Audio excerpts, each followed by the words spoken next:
गुर्दों का रोल क्या होता है हमारे जिस्म में? फ़र्स्ट ऑफ ऑल तो ये कि अल्लाह ने हमें 2 गुर्दों से नवाजा होता है।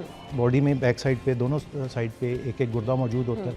गुर्दे का बॉडी में तो बहुत सारे फंक्शंस हैं, लेकिन मेजर रोल जो है वो एक जिसे आप फ़िल्टर कहते हैं।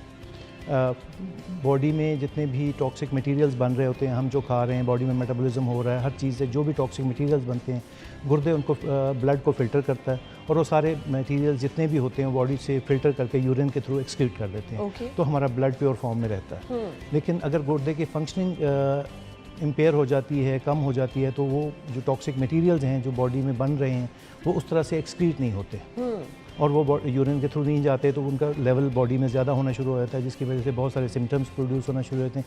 इसी तरह गुर्दा जो है बॉडी में वाटर का मेटाबॉलिज्म को पूरा रखता है। वो जितना पानी रिक्वायर्ड होता है उसको बाकी एक्सेस पानी से निकाल देता है। तो अगर इसी तरह से अगर हम देखें तो जब गुर्दे फेल होना शुरू होते हैं तो पेशेंट जो होते हैं यूजुअली फ्लूइड ओवरलोड के साथ आते हैं कि जिस्म में पानी बहुत ज़्यादा हो जाता है। पहले पाँव में सूजन शुरू होती है, बाद में सांस की तकलीफ़ होना शुरू हो जाती है, फेफड़ों में पानी भरना शुरू हो जाता है। तो गुर्दे इसके साथ साथ बहुत इम्पॉर्टेंट रोल जो हम लोगों को नहीं पता, गुर्दे ब्लड बनाते हैं। गुर्दे ब्लड बनाने में बहुत इंपॉर्टेंट रोल प्ले करते हैं। इसी तरह बोन्स को के लिए बहुत ज़्यादा इंपॉर्टेंट हैं गुर्दे। तो ओवरऑल तो गुर्दे का फंक्शन बॉडी में बहुत ज़्यादा है। गुर्दों में ख़राबी होती क्यों है? गुर्दे कोई भी ऐसा चीज़ जो गुर्दे के नॉर्मल मेटाबॉलिज्म को प्रॉब्लम क्रिएट कर रहा होता है, जो हम किडनी फेलियर की जहाँ बात करते हैं तो मोस्टली जो हमारे यहाँ मेजर कॉज है किडनी फेलियर का वो डायबिटीज़ है ऑल ओवर द वर्ल्ड। उसके साथ साथ सेकंड नंबर पे हाइपरटेंशन है। उसके अलावा और बहुत सारे फिर किडनी की अपनी डिजीज़ होती हैं। यानी आपके कहने का मकसद ये है कि जिनको अनकंट्रोल्ड डायबिटीज़ रहती है, अनकंट्रोल्ड ब्लड प्रेशर है, तो वो तो बहुत बड़े रिस्क पे हैं कि उनके गुर्दे ये दोनों खराब। मेजर रिस्क फैक्टर हैं फॉर किडनी फेलियर। ओके, यानी किडनी फेल हो सकती है। अलामात कुछ लोगों को पता ही नहीं होता कि उन्हें किडनी का इशू है। कुछ ऐसी अलामात जिनको आप बताना चाहें कि हमें बिल्कुल इग्नोर नहीं करना? एक्चुअली जब गुर्दे का फंक्शन शुरू में डिटेरियोरेट होना शुरू होता है तो यूजुअली अलामात ज़ाहिर नहीं होती। अच्छा।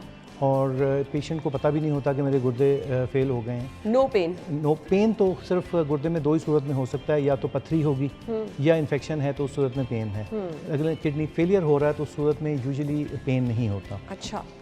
जो बाकी अलामात जब किडनी का फंक्शन आमतौर पर 30% या इससे भी कम रह जाता है तो उस टाइम बहुत सारी अलामात आना शुरू होती हैं। ओहो, यानी इतना नुकसान हो चुका होता है। उसमें जो मोस्ट इम्पॉर्टेंट चीज़ है वो सबसे पहले इंसान ये कहता है कि मुझे भूख कम लग रही है, नौजिया फील हो रहा है, मतली फील हो रही है, उल्टियाँ आना शुरू हो जाती हैं। और हमारे बहुत सारे पेशेंट्स ऐसे होते हैं जो हमारे पास आते हैं और आके बताते हैं हम फलाने मैदे के डॉक्टर के पास गए थे, उल्टियाँ नहीं रुक रही थी और ये हमें बड़े अरसे से उल्टियों का मसला चल रहा है। जब बाद में इन्वेस्टिगेशंस होती हैं तो पता लगता है कि किडनी ऑलरेडी इम्पेयर हो चुके हैं, किडनी फेलियर है।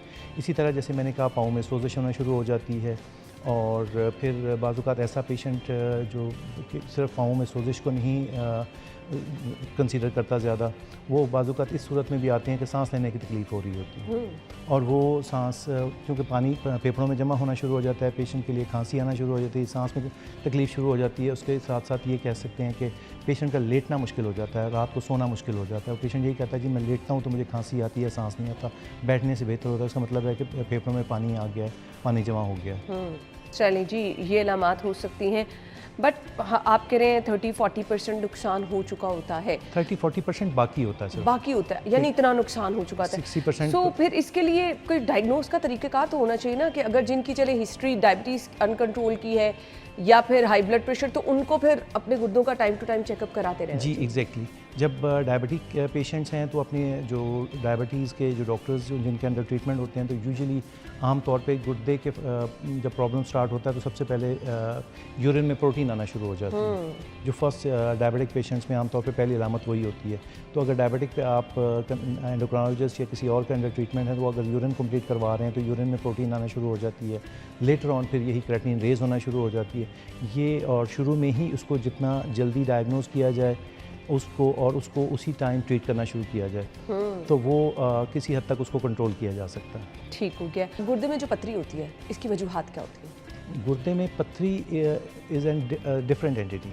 वो किडनी फेलियर से आमतौर पे कैन जो पथरियाँ होती हैं कैन कॉज किडनी फेलियर। अच्छा। लेकिन यूजुअली किडनी फेलियर की जो मेजॉरिटी होती है वो गुर्दे में पथरी के साथ नहीं आते। मैंने जैसे आपको बताया कि वो और चीज़ें होती हैं।